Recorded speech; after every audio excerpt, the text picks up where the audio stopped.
আসসালামু আলাইকুম। স্বাগতম সবাইকে আমার নতুন ট্রাভেল ব্লগে। ফরিদপুরের স্থানীয় বাস অপারেটর গোল্ডেন লাইনের একটি হিনো অনজে নন এসি বাসের সাথে আজকে আমি যাচ্ছি ঢাকা গাবতলী থেকে ফেরিঘাট হয়ে ফরিদপুরে। গোল্ডেন লাইনের আমার যাত্রাপথের সম্পূর্ণ ভ্রমণ অভিজ্ঞতা শেয়ার করব আপনাদের কাছে। এবং আরও একটি ইন্টারেস্টিং বিষয় হচ্ছে, ফরিদপুর থেকে ঢাকা ফেরার সময় আমার ট্যুরমেট হিসেবে ছিল গোল্ডেন লাইনের একটি হিনো অনজে এসি বাস, যেটি দিয়ে পদ্মা সেতু হয়ে আমি ঢাকা আসছি।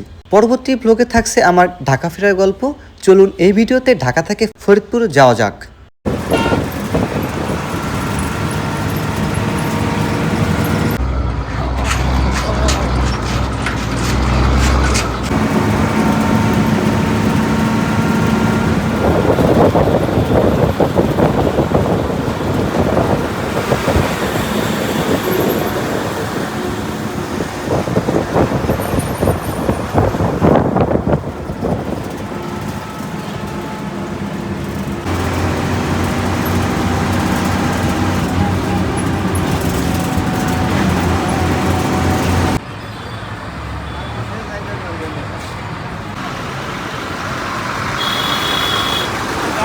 আমাকে তো উঠে আমাকে তো উঠে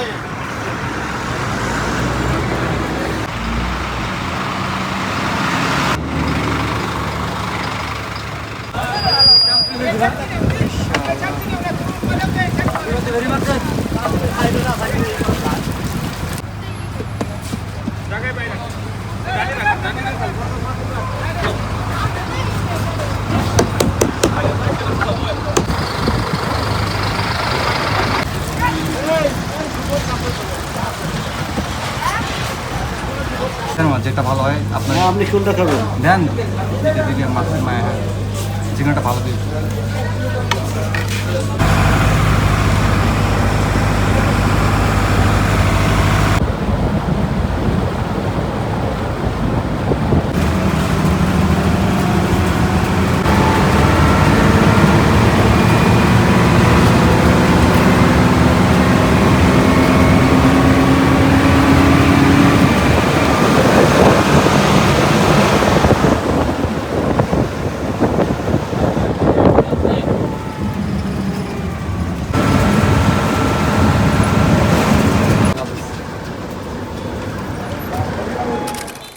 আমি এখন অবস্থান করতেছি ঢাকা গাবতলী বাস টার্মিনালে। গোল্ডেন লাইনের কাউন্টার থেকে 400 টাকায় আমার টিকিট নেই।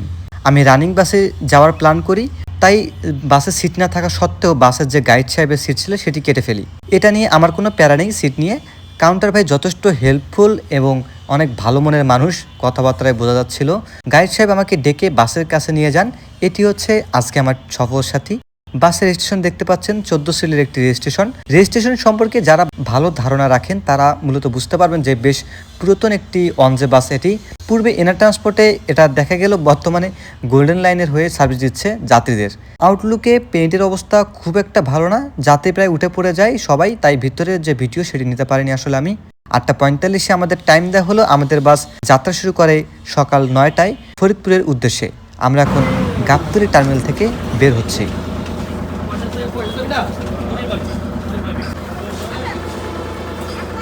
যাতে করে করে মোর করে কাজ করে করে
গাবতলী থেকে বের হয়ে আমরা এখন অবস্থান করতেছি সাভার বাস স্ট্যান্ডে। আমরা বামে বাস ঢুকিয়েছি। বামে বাস ঢোকার মূল কারণে রয়েছে মহিলা যাত্রী। যদি পুরুষ যাত্রী হইতো তো আমরা আসলে সরাসরি লেনেই থাকতাম, ডিরেক্ট উঠায় নিত। যেহেতু মহিলা যাত্রী সেক্ষেত্রে বাস বামে ঢোকানো হয়েছে। এদিক থেকে ভালো লেগেছে যে যাত্রীদের ইফোর্টটা অনেক বেশি দিচ্ছে কোম্পানি।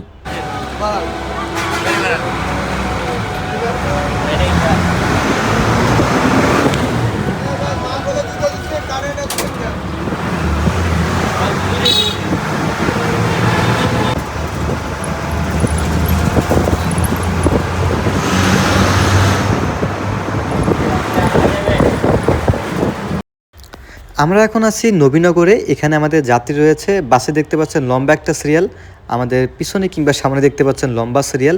সবাই এখানে যাত্রী উঠাচ্ছে, যার কারণে সবারই একটা সিরিয়ালের মধ্যেই থাকতে হচ্ছে আর কি।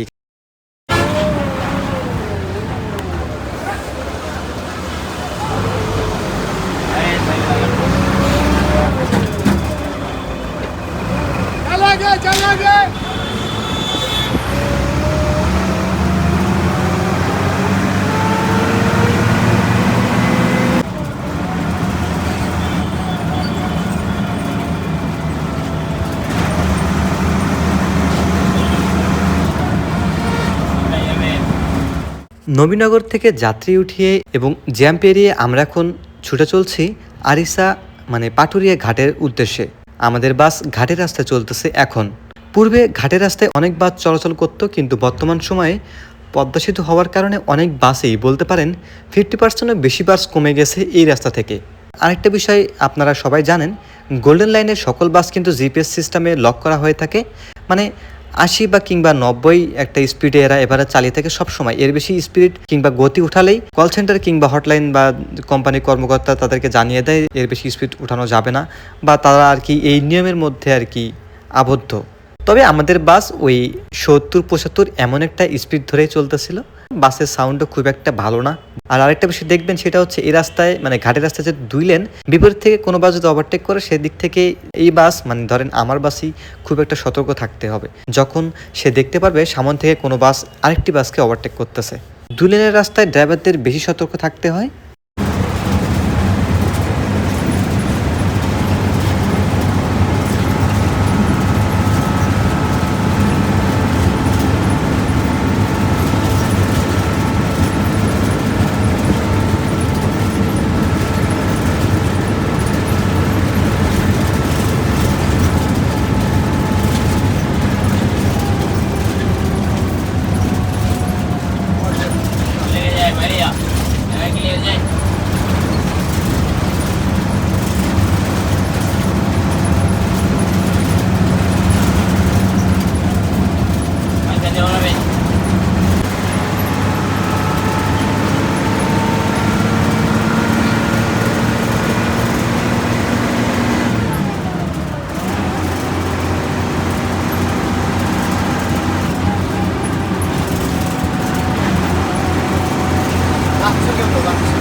আমরা এখন আছি মানিকগঞ্জ জেলাতে। হাতের বাম পাশের রাস্তা দিয়ে আপনি মানিকগঞ্জ জেলা শহরে ঢুকতে পারবেন।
আমরা সামনে একটি মোড় দেখতে পাবো, যে মোড়ের সোজা চলে গেছে আরিচা ঘাটে এবং আরেকটি রোড যেটা বামে চলে গেছে সেটা হচ্ছে পাটুরিয়া ঘাটে।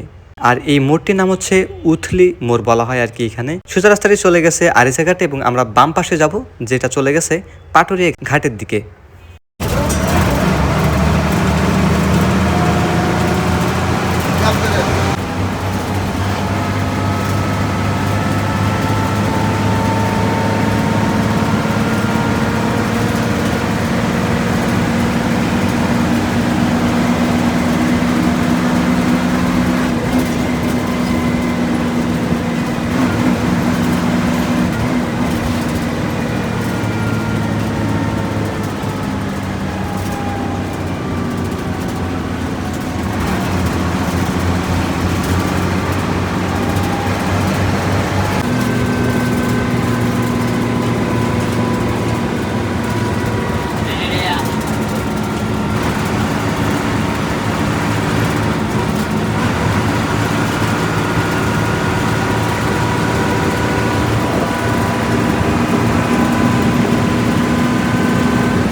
এরপরে আমরা চলে আসি পাটুরিয়া ঘাটে। এখানে ঘাটে ঢোকার আগে টোল দিতে হবে।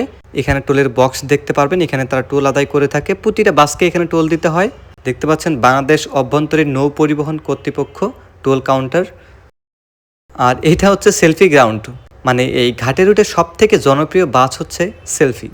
এখানকার এক নামের সাথে জড়িয়ে আছে সেলফি পরিবহন। দেখতে পাচ্ছেন এপাশে ওপাশে মানে রাস্তার দুই সাইডেই কত খানিকগুলো আর কি সেলফি দাঁড়িয়ে আছে। আমরা পাটুরিয়া ঘাটে চলে আসছি 2 ঘন্টার ব্যবধানে। গাবতলী থেকে 2 ঘন্টারও বেশি সময় লেগেছে আমাদের এখানে। তবে এখানে এসে যেটা দেখতে পাই সেটা হচ্ছে ভয়াবহ জ্যাম। সবাই ফেরির অপেক্ষা করতেছে এখানে। ঢাকা থেকে 9টা ছেড়ে এখন 11টা বাজে। আমি এখন আছি হচ্ছে পাটুরিয়া ঘাটে। তো ঘাটে আজকে ভীষণ জ্যাম। এটা এর আগে কখন ফেস করা হয়নি। 2বার ঘাটে আসা হয়েছিল, বাট কোনো প্রেশার পায়নি তেমন একটা। আমার পিছনে ট্যুরমেট সহ আরও কিছু বাস এখানে অপেক্ষা করতেছে। শুধু বাস না, লম্বা একটা সিরিয়াল লাগছে আর কি এখানে। এখন ঘাটে ওঠার পালা। ঘাট পেরিয়ে আর কি ফরিদপুর যাওয়া লাগবে।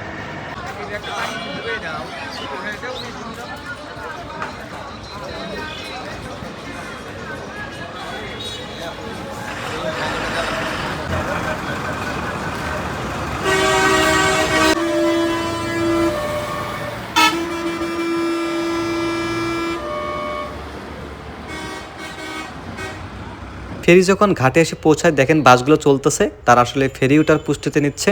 আমাদের বাসও ফেরি ওঠার প্রস্তুতি নেয় এবং আমি কি করি, ফেরি আগে উঠে পড়ি বাসের আগে। কারণ বাসে যদি একটা ফুটেজ নিতে পারি তো আমার জন্য সেটা ভালো হবে আর কি। তো আমি বাস রেখে আগে চলে আসি ফেরিতে। দেখতে পাচ্তেছেন এখানে এসি নন এসি সব ধরনের বাস উঠতেছে, বাইক সহ মানুষ যান সব আর কি এখানে উঠতেছে। মাস্টার পরিবহনের একটা বাস দেখতে পাচ্তেছেন, মাস্টার পরিবহনের পিছনে দিগন্তর একটা বাস দেখতে পাচ্তেছেন, দিগন্তর পরিবহনের রয়্যাল এক্সপ্রেসের একটি স্কানিয়া বাস দেখতে পাচ্ছেন। লাক্সারিয়াস বাসগুলো কিন্তু এই ঘাটের রাস্তায় অনেকটাই আর কি বাজে অবস্থার সম্মুখীন হয় বাসগুলো উঠানামা করাতে, যেমনটা আপনি ভিডিওতে দেখতে পাবেন একটু পরেই। বাসের ভিডিও করতেছিলাম স্কানিয়া ফেরি ওঠার, এই মুহূর্তে হঠাৎ করে একটা পাতিল পড়ে যায় এখানে মাছের, যেখানে মানে মাছ বাজারে নিয়ে যায় বিক্রি করা হবে। মাত্র নদী থেকে হয়তো উঠানো হয়েছে। এই মাছগুলো হঠাৎ পড়ে গিয়ে সব মাছ পড়ে যায়। তো আমি এর হেল্প করতে গেলেও দেখলাম যে মানুষজন এসে পড়েছে বা আটকানো সম্ভব হচ্ছে মাছগুলো। সেদিক থেকে তারা মাছগুলো উঠাচ্ছে। বিষয়টা আসলে দুঃখজনক।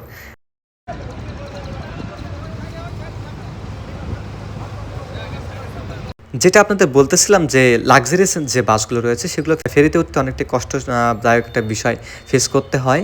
সামন বা পিছনে খুব ভালোভাবে দেখতে হয় যে কোনোভাবে লাগে কি না।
এরপরে বড্ড খিদে লেগে যায়, কারণ সকাল থেকে কোনো কিচ্ছু খাওয়া হয়নি আমার। এখানে উপরে আসলাম, আর উপরে আসলে যারা দেখতেছিলাম ইলিশ মাছ, এটা আমাকে ডাকাডাকি করতেছিল এবং বলতেছিল ভাই ভালো হবে, তো এক পিস খাইলাম। এখানে তারা আসলে ফুল একটা প্যাকেজে বিক্রি করে, ধরেন এক পিস মাছ, ভাজি, ডাল এবং ভাত দিবে, সব মিলে আপনার 160 টাকার প্যাকেজে বিক্রি করবে। ফেরি ছাড়া শুরু হয়ে যায়। আরেকটা বিষয় সেটা হচ্ছে মাছ খাইলাম, কিন্তু আসলে অরিজিনাল এই নদীর মাছ কিনা এটা আসলে সন্দেহ। তবে মাছের স্বাদ ভালো ছিল। হ্যাঁ, লোকজন বলাবলি করে বা করতেছিল যে এসব আসলে বাইরে থেকে আসে, পদ্মা বলে চালিয়ে দেয়। ফেরিঘাট থেকে আমরা চলে আসি এবং আমাদের যে ফেরি সেটি চলতে থাকে আমাদেরকে নিয়ে ওই পারে যাওয়ার জন্য।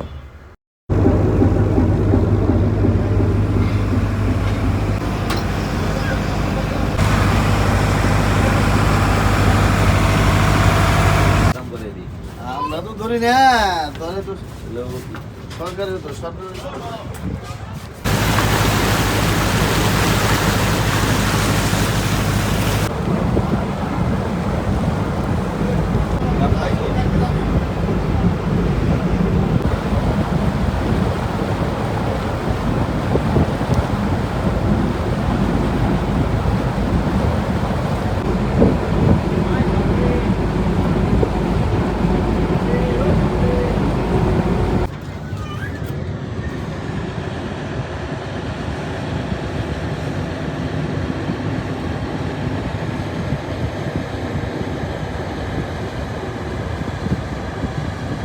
এরপর আমরা ঘাটে চলে আসি। ফেরিতে খুব সর্বোচ্চ 30 থেকে 35 মিনিট লাগে এই ঘাট থেকে ওই ঘাট আসতে। আমরা পাটুরিয়া থেকে এখানে চলে আসি দৌলদিয়া ফেরিঘাটে, খুব সম্ভবত দৌলদিয়াই নাম হবে এটার।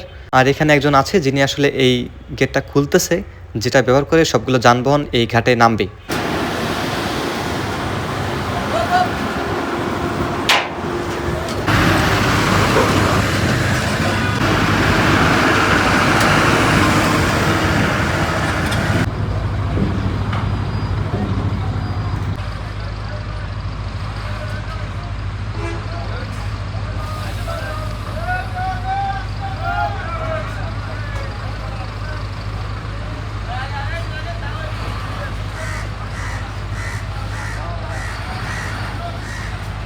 ঠিক একইভাবে বাসটি যখন নামতেছিল তখনও খুব সতর্কতার সহিত আর কি ড্রাইভার বাস এই ঘাটে ফেরাচ্ছিলেন। সবগুলো বাসই ঠিক এমনই, যাতে কোনো ক্ষতি সাধন না হয় মালিকপক্ষ, সেদিক থেকে তারা খেয়াল রেখেই বাসগুলো ঘাটে ওঠানামা করে থাকে।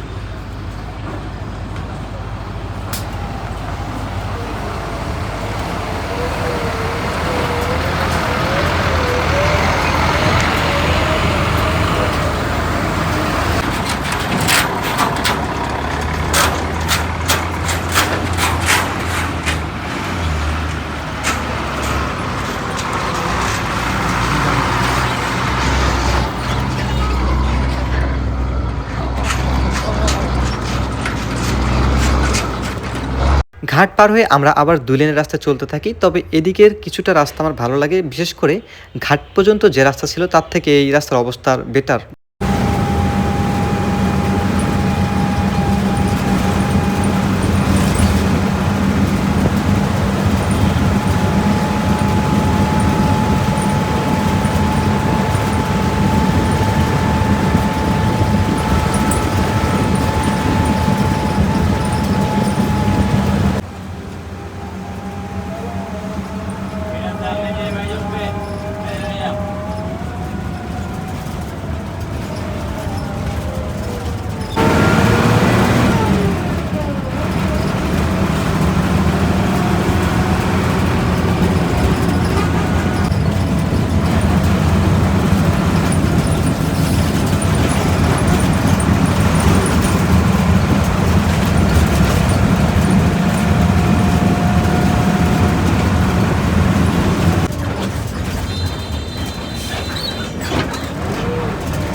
আমি আপনার শুনতে একবারে টাকা কিন্তু আমি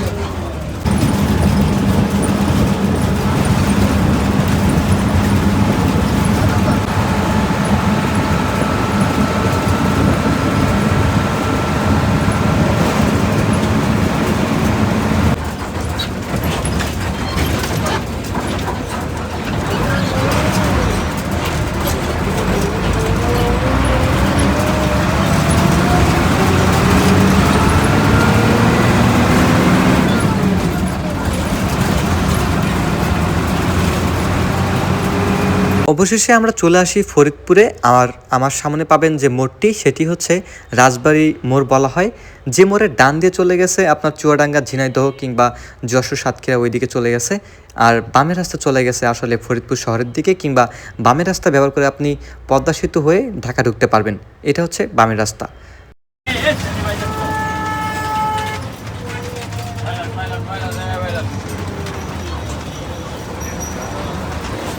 আছে কি হ্যাঁ যাবো যাবো ঘুরে রাখে যাচ্ছি না ভাই ভিতরে তো যাবো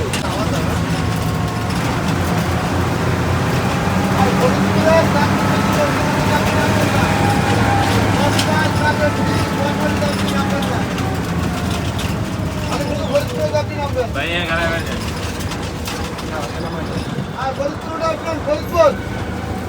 ফরিদপুর দুবাই যাবাম